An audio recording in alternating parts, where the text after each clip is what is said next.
संजय राऊत यांनी आणखी एक मुद्दा उपस्थित केला, तो म्हणजे भारत आणि पाकिस्तान क्रिकेट मॅच क्या खेळताय.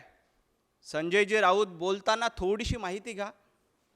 ऑपरेशन सिंदूर नंतर भारतीय सैन्यानं सर्वच्या सर्व अतिरेक्यांना यमसदनी पाठवलं, सर्वच्या सर्व अतिरेक्यांना कंठस्नान घातलं, पाकिस्तानच्या घरात घुसून हल्ला केला आणि पाकिस्तानला जशाच तसं उत्तर दिलं.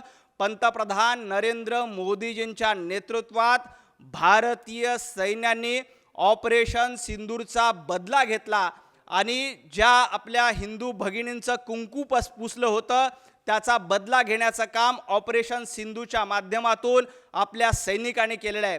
त्याबद्दल खरं तर अभिमान बाळगायला पाहिजे होता. परंतु संजय राऊत आज पत्रकार परिषदेमध्ये काय म्हणतायत की ते अतिरेकी पकडले नाहीत. अहो, तुम्ही उभाटा गटाचे प्रवक्ते आहेत, काँग्रेसचे प्रवक्ते आहेत का पाकिस्तानचे प्रवक्ते आहेत? पाकिस्तानचे प्रवक्ते देखील अशा पद्धतीची भाषा वापरणार नाहीत. तशी भाषा आज संजय राऊत वापरतायत. अतिरेक्यांना कंठस्नान घातलंय, आम्ही अतिरेक्यांना गोळ्या घालून त्यांना ठार केलंय आणि तुम्ही म्हणतायत अतिरेकी अजून जिवंत आहेत. अहो, ही भाषा पाकिस्तानचे प्रवक्ते देखील वापरणार नाहीत, पाकिस्तानचे मंत्री देखील वापरणार नाहीत. अशी भाषा तुम्ही संजय राऊत वापरतात. महाराष्ट्र आणि हिंदुस्थान ही तुमची भाषा बघतोय.